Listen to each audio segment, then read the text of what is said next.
অন্নপূর্ণা যোজনার টাকা না পাওয়ার অভিযোগ তুলে ইসলামপুর পৌরসভায় বিক্ষোভে সামিল হলেন একাধিক মহিলা। শনিবার পৌরসভা চত্বরে তাদের বিক্ষোভকে ঘিরে কিছু সময়ের জন্য উত্তেজনার সৃষ্টি হয়। বিক্ষোভকারীদের অভিযোগ, তারা নিয়ম মেনে অন্নপূর্ণা যোজনার জন্য আবেদনপত্র জমা দিয়েছিলেন, কিন্তু দ্বিতীয় কিস্তির টাকা তাদের অ্যাকাউন্টে আসেনি।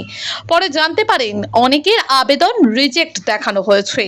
কেন আবেদন বাতিল করা হয়েছে এবং দ্রুত সমস্যার সমাধান করে বকেয়া টাকা দেওয়ার দাবিতে এদিন ইসলামপুর পৌরসভায় এসে বিক্ষোভ দেখান তারা। উল্লেখ্য, রাজ্য সরকারের অন্নপূর্ণা যোজনার আওতায় যোগ্য মহিলাদের প্রতি মাসে ৩,০০০ টাকা আর্থিক সহায়তা দেওয়ার ঘোষণা করা হয়। ইতিমধ্যেই বহু উপভোক্তা দ্বিতীয় কিস্তির টাকা পেলেও বিভিন্ন এলাকায় অনেকেই টাকা না পাওয়ার অভিযোগ তুলেছেন। সেই অভিযোগকে কেন্দ্র করে রাজ্যের বিভিন্ন প্রান্তে বিক্ষোভের ছবি সামনে এসেছে। তারই প্রতিফলন দেখা গেল ইসলামপুরেও। অন্যদিকে ইসলামপুর পৌরসভার ভাইস চেয়ারম্যান জ্যোতি দত্ত জানান, যাদের আবেদন সংক্রান্ত সমস্যা রয়েছে তাদের অভিযোগ গুরুত্ব দিয়ে দেখা হচ্ছে। প্রয়োজনীয় নথিপত্র যাচাই করে সংশ্লিষ্ট দপ্তরের সঙ্গে যোগাযোগের মাধ্যমে সমস্যার সমাধানের চেষ্টা করা হবে বলে তিনি আশ্বাস দেন। আসছি যে আমাদের অন্নপূর্ণা ভান্ডার ঢোকেনি, ফর্মটা রিজেক্টেড হয়ে গেছে, সেটা কেন সেই তথ্য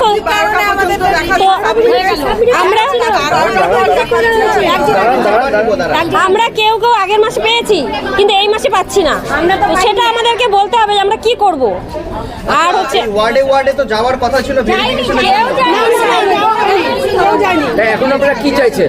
আমরা চাইছি যে আমাদের যে রিজেক্টেড হয়ে গেছে ফর্মটা, তার জন্য আমাদের কি করতে হবে? আমরা এই মাসে টাকা চাই, যেটা বলেছে সেটাকে আমাদের পূরণ করুক, সরকারের কথাটা পূরণ করুক। আমরা এই মাসে টাকা চাই।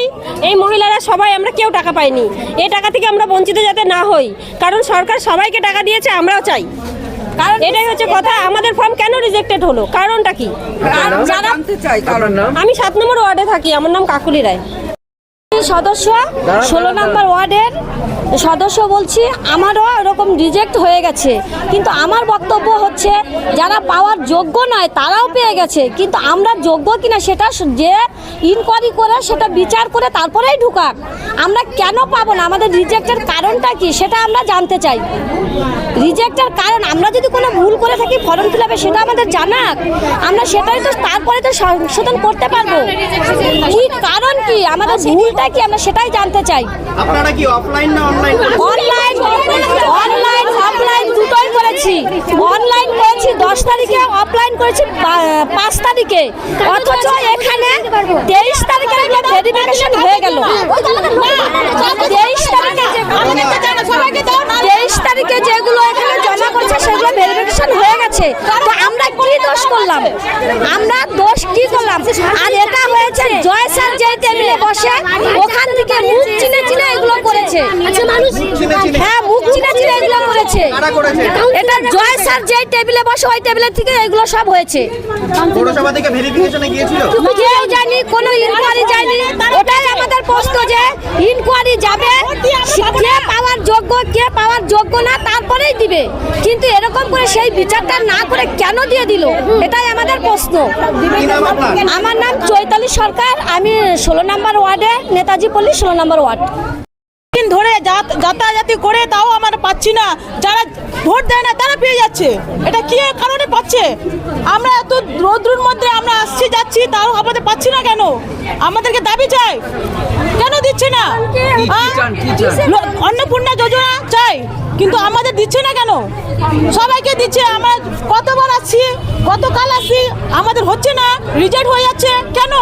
পৌরসভার পক্ষ থেকে ভেরিফিকেশনে যাও। হ্যাঁ, পৌরসভা থেকে কিছু যায় না, আমাদের বাড়িতেও যায় নাই। বনুরা বেগম,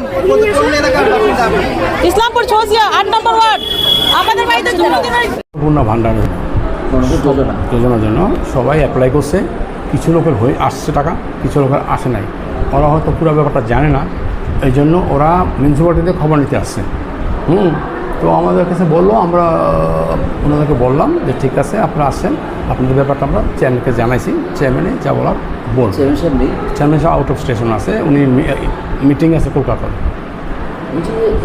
তো উপর মহলের ব্যাপার, টাকা যেটা পাওয়ার সেটা তো পেয়েছে, আরও কিছু রয়ে গেছে, সেগুলো তো আমাদের এখান থেকে তো শুধু কম্পাইল করে আমরা সমস্ত পাঠাই দিই ডিএম অফিসে।